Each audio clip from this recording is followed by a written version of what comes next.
Good morning all of you. मैं अरुण कुमार आप लोगों का इंटेंस फोकस एकेडमी में स्वागत करता हूं।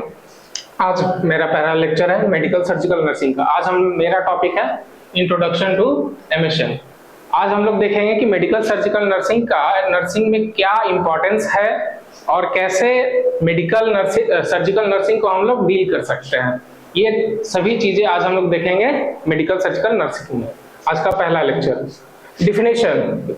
तो डिफिनेशन में क्या है? It is a special branch of nursing which deals with the care of patient whose condition of disease and their illness are treated by medically surgical और nursing intervention.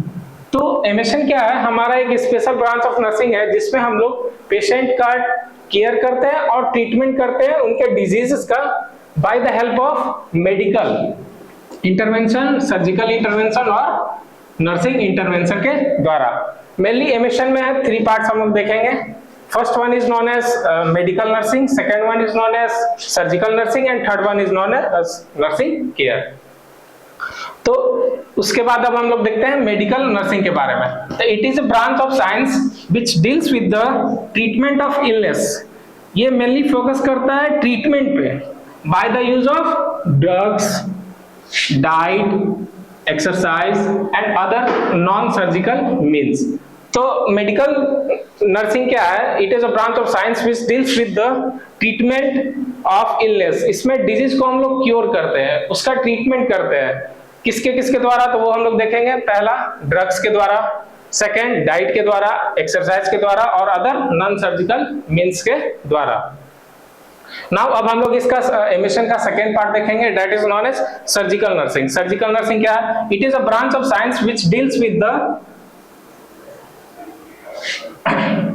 With the disease which require operation. इसमें mainly हम लोग क्या करते हैं? Operate करते हैं patient का, हम लोग ऑपरेशन करते हैं with the help of instrument. There are various type of instruments which we will read further and the medical treatment. तो इसमें हम लोग क्या करते हैं? पेशेंट का जो भी ऑर्गन्स मान लीजिए डैमेज है या फिर उसमें इंफेक्शन है तो उसको हम लोग कट करते हैं या फिर उसको रिमूव करते हैं। तो उस प्रोसेस को क्या बोलते हैं? हम लोग ऑपरेशन बोलते हैं। तो सर्जिकल नर्सिंग में मेनली हम लोग 3 नर्सिंग केयर देखते हैं। First one is known as pre operative care, second is known as peri operative care and third one is known as post operative care. तो प्री ऑपरेटिव केयर क्या है कि operation theatre से पहले जो भी हम लोग नर्सिंग इंटरवेंशन लेते हैं, जैसे कि पेशेंट्स का हम लोग वाइटल्स मेजर करते हैं, वेदर वाइटल्स में मेनली हम लोग देखते हैं क्या? BP should be normal. उसके बाद हम लोग वेरियस डायग्नोस्टिक इवोल्यूशन करते हैं, पैथोलॉजिकल टेस्ट करते हैं, जैसे कि एलएफटी करते हैं, रैंडम ब्लड शुगर करते हैं, ब्लड ग्लूकोज करते हैं, ग्लूकोज लेवल मॉनिटर करते हैं। तो ये सब चीजें जो भी हम इसमें नर्सिंग इंटरवेंशन करेंगे वो किस में आएगा? प्री ऑपरेटिव केयर में। Now second one is known as post operative care. Post operative care में क्या होता है कि post operative care during the operation और द सर्जिकल प्रोसीजर, जो भी हम लोग नर्सिंग केयर करते हैं या फिर नर्सिंग इंटरवेंशन करते हैं वो किसके अंदर आते हैं? पेरी ऑपरेटिव के अंदर आते हैं। Now the third one is known as post operative care. तो पोस्ट ऑपरेटिव केयर क्या है कि आफ्टर द ऑपरेशन या फिर आफ्टर द सर्जरी जो भी हम लोग नर्सिंग इंटरवेंशन या फिर नर्सिंग केयर प्रोवाइड करेंगे वो किसके अंदर आएगा? पोस्ट ऑपरेटिव केयर के अंदर आएगा। अब हम लोग देखते हैं नर्सिंग केयर क्या है। तो nursing is a unique function of the nurse. Unique function है of the nurse is to assist the individual sick और well in the performance of those contributing to the health और its recovery. तो nursing unique function है जो हमको बोलता है कि असिस्ट करे किसको? इंडिविजुअल्स को या फिर सिक को, और जो अच्छे लोग हैं उन लोगों को भी हमको असिस्ट करना, so that their performance can increase. और उसके बाद जो सिक पर्सन है उसके रिकवरी में भी ये हम लोग हेल्प करते हैं। तो इट इंक्लूड्स नर्सिंग केयर जो है इसके 4 पॉइंट्स है। तो पहला है क्या? Prevention of disease. As we all know that prevention is better than cure. तो प्रिवेंशन ऑफ डिजीज, तो मान लीजिए हम लोग के कम्युनिटी में बहुत सारे कम्युनिकेबल डिजीजेस हैं, जैसे कि इन्फ्लुएंजा हो गया, हेलमिंथिक हो गया, बहुत सारी चीजें हैं। तो उसके प्रिवेंशन के लिए जो भी मेजर हम लोग उठाएंगे वो किस में आएगा? प्रिवेंशन ऑफ डिजीज में। उसके बाद आ जाता है हमारा क्या? Promotion of health. हम लोग एज वी नो कि हमारा जो गवर्नमेंट है वो बहुत सारा प्रोग्राम्स प्रमोट करता है for the promotion of health. Now third one is known as the treatment of disease. इसमें क्या है, हम लोग डिजीज को ट्रीट करते हैं। And the fourth one is known as rehabilitation.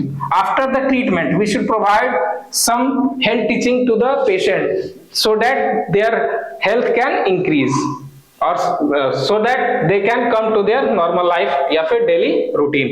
Emission में सबसे पहला दिमाग हम लोग को क्वेश्चन माइंड में आता है कि हम लोग एमिशन में पढ़ना क्या है।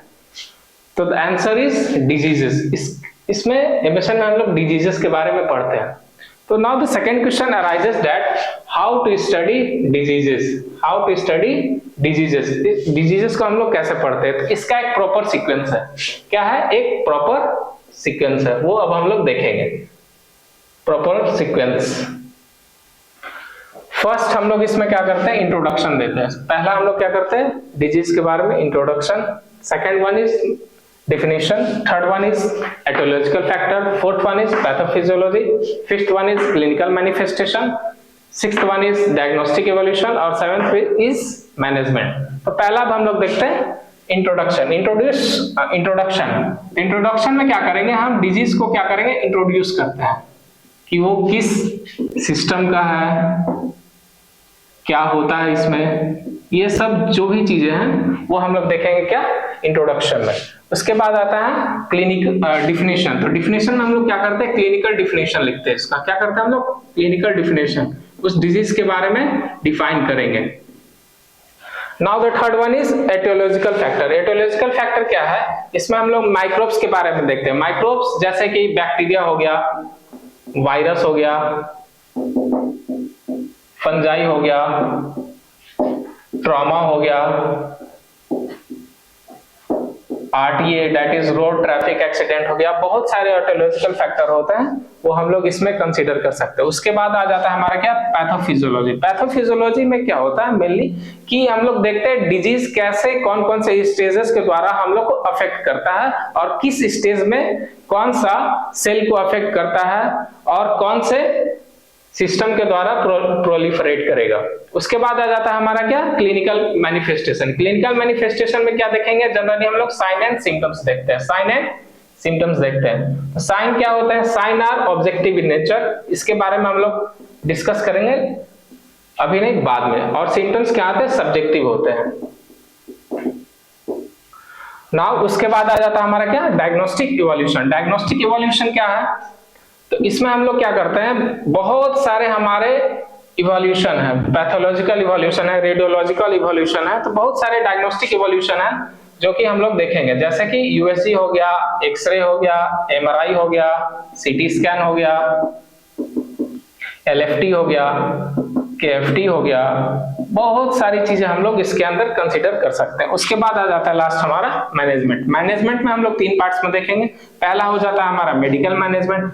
मेडिकल मैनेजमेंट में क्या देखेंगे कि उसका कौन कौन सा ड्रग्स चल रहा है, कितने डोज में चल रहा है, कितने टाइम में चल रहा है, ये हम लोग देखते हैं। उसके बाद आते हैं हम लोग क्या, सेकेंड वन इज सर्जिकल। तो सर्जिकल इंटरवेंशन में क्या देखते हैं कि कौन सा प्रोसेस के द्वारा उसका सर्जरी हुआ। उसके बाद हम लोग पोस्ट ऑपरेटिव केयर देंगे। तो ये सब चीजें हम लोग देखते हैं किसमें, सर्जिकल। उसके बाद आ जाता है हमारा नर्सिंग केयर या फिर नर्सिंग इंटरवेंशन। तो नर्सिंग इंटरवेंशन में हम लोग क्या क्या देखेंगे कि पेशेंट को हम लोग कैसे ठीक कर सकते हैं आफ्टर द सर्जरी, जल्द से जल्द वो अपने हेल्थ को गेन